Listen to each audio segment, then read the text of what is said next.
Go Mustang, the Coach Alexander Show, brought to you by Kim Assad, your real estate broker.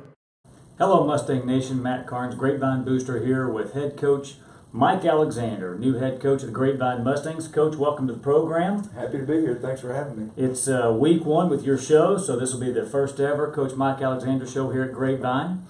And Coach, with you taking over here as the new head coach, tell us what we're looking for under your leadership here in Grapevine.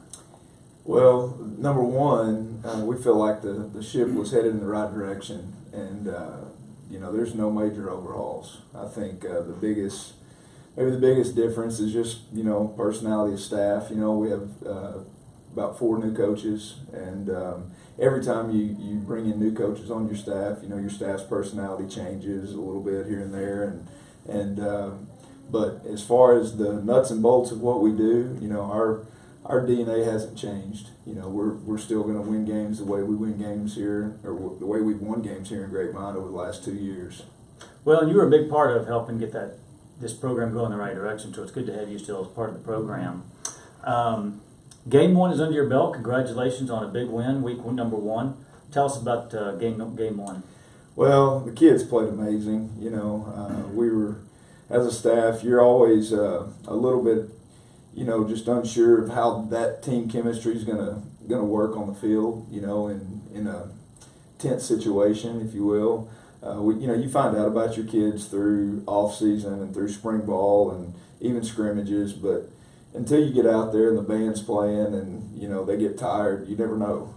But we felt like we built this thing the right way back during January up till now, and so what we found out Friday is our kids will fight and they'll play hard, and they don't get caught up in what just happened. They're very focused on the next play and very focused on being 1-0, just doing what's in front of them.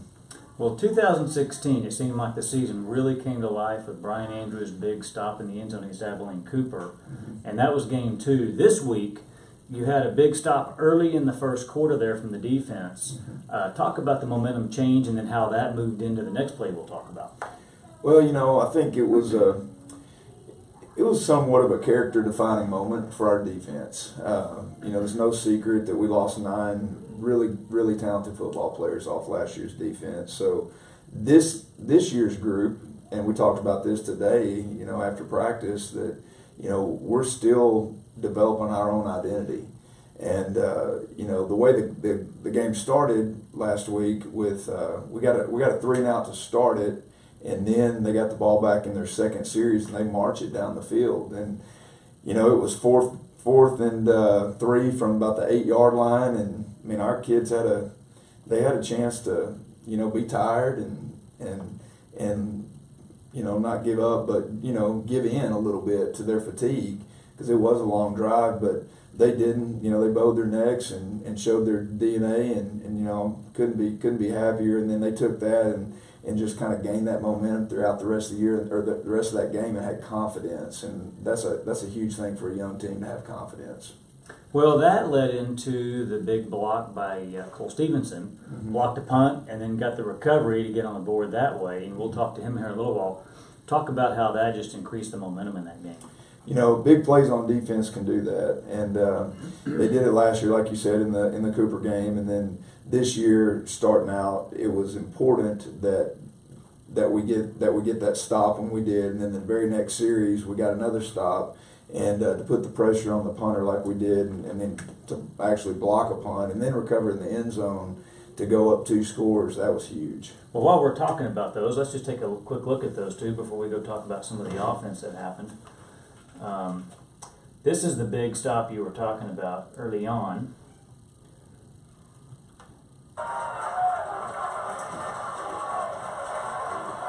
So talk about what's going on this stop. So it's obviously short yardage situation. Felt like they were going to run some gap scheme where they were going to pull the guard, and got lucky, called a wheel fire, and got our wheel linebacker in the backfield. He was able to disrupt the play and get that critical stop. So that was the first big stop, and then from there, Cole gets on the board. It's always a great deal when you can have defensive linemen actually make a play and actually get to score. Second year in a row that's happened for your defense. Actually, Cole did that last year too. He blocked a punt last year and scored in the end zone. That's something that's a philosophy thing for us. We're going to pressure punts, and I think especially early in the season it helps because the things that can get missed if a team's not completely ready to play early on is the special teams. And so by us putting pressure on the punter like we do, I think it adds an element of tension, obviously, to the opposing team, and it makes them have to pay more attention to the special teams. And as long as I'm going to be here, we'll continue to pressure punts. And obviously, special teams always a huge part of any of these games. You've also got the fortune of a 4-year starting quarterback in Alan Bowman. Mm-hmm. I think it's pretty safe to assume that there's not another high school coach in the state of Texas that can say, I've got a 4-year starter. I'm sure there's not, and if there is, congratulations to them for having one if he's as good as Alan, because I see him every day in practice, and our defensive players, they can play stuff really well in practice, and Alan finds a way to thread the needle, and he makes throws that sometimes I just look at Coach Bishop, our offensive coordinator, and just shake my head and say, how does he do that? So he's a special player, no doubt, and it's not just his arm talent. He understands the game exceptionally well. Coach Bishop and our offensive staff do a great job of teaching the game of football to all of our players, but Alan in particular soaks it in and performs at a high level. Well, and he's going to have a good time at Texas Tech, and they're going to enjoy having him. Last year he spread the ball around with a wide number of receivers. Week 1, you actually had 5 guys with official catches, 6 if you count the call back for Eric Brown. So he spread the ball around. But you also have the balance with Isaiah Diggs and Roshan Prier in running. Talk about how that balance is just going to help the whole offense this year. Well, we're really excited about our skill players on offense. Each one of them, they have their own niche, and they do certain things really well, and they complement each other well. And Alan, he's got a lot of toys to play with out there. And we have certain guys that their role is to catch the ball over the middle, and then we have other guys and their roles to take the top off the defense. And then you add in Roshan and his ability for a small back, Roshan's really tough, and he runs the ball exceptionally hard. So all that combination, we're hoping will lead to high offensive output this season. Well, one of those offensive toys you talk about is David Clayton. He's obviously returning. He was a big part of the offense last year. Talk about this first touchdown for him here with he and Alan getting connected.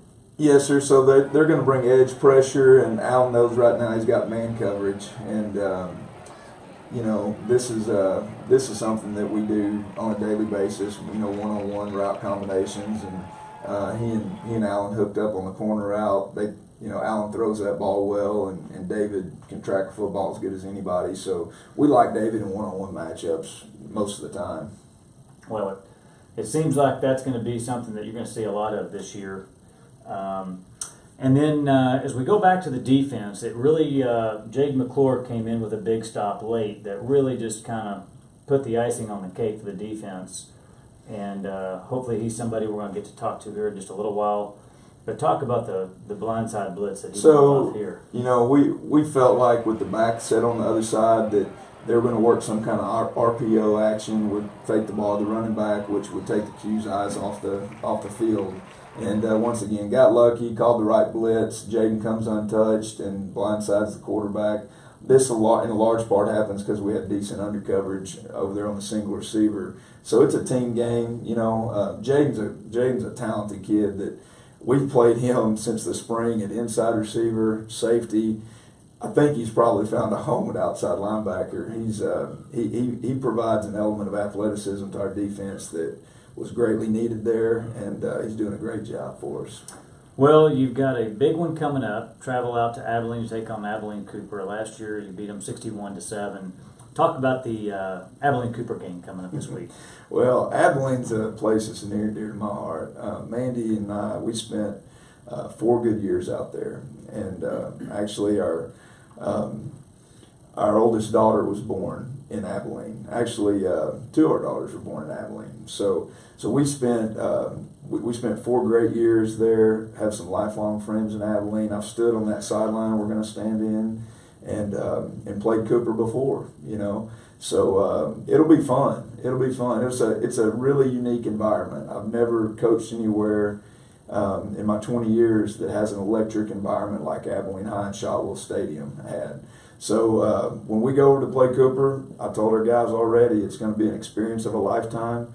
They're going to have 15,000 people on their side of the stadium, and their band's going to be loud, and their students are going to be yelling, and it's just a great opportunity. I mean, for our kids to get a chance to compete in that setting, we can't wait. And there may be a possibility they remember the game last year. I'm sure they do. I'm friends with some guys on that staff, and they're solid coaches, and they do a great job. We watch video, and you can tell when a team's coached well, and they are. And that game last year is unexplainable. It's one of those things that just started unraveling on them, and we were playing really well and clicking on all cylinders, and so we know it's probably not going to be that this year, but we're ready for the challenge. Well, good. Well, we'll find out all about it next week in week 2 of the Coach Alexander Show. So thanks for coming out week 1, and we will see you next week. Thanks, Matt. Hey, Mustang Nation, we're here with Cole Stevenson, Grapevine Mustang Defensive Player of the Week. Cole, congratulations on a big win week 1. Tell us about your first win as a senior. It was fun. I mean, I've been waiting for it since January. I mean, we've been working all year, and it's been fun. Well, you were listed as a Star Telegram Defensive Player of the Week. Tell us about the game specifically and how well it went for you. I mean, we've been preparing for them all week and a week and a half, and I've been watching film every day on them. I knew what that center was about, so I went out there firing. Well, you did that and did well. Also, tell us about the big punt block and how fun it was to recover that one in the end zone. Yeah, Cameron Hamway, the safety, shot up the middle, so it freed me up for the block, and then Nick Glover, our other end, blocked the punter so I could get it in the end zone.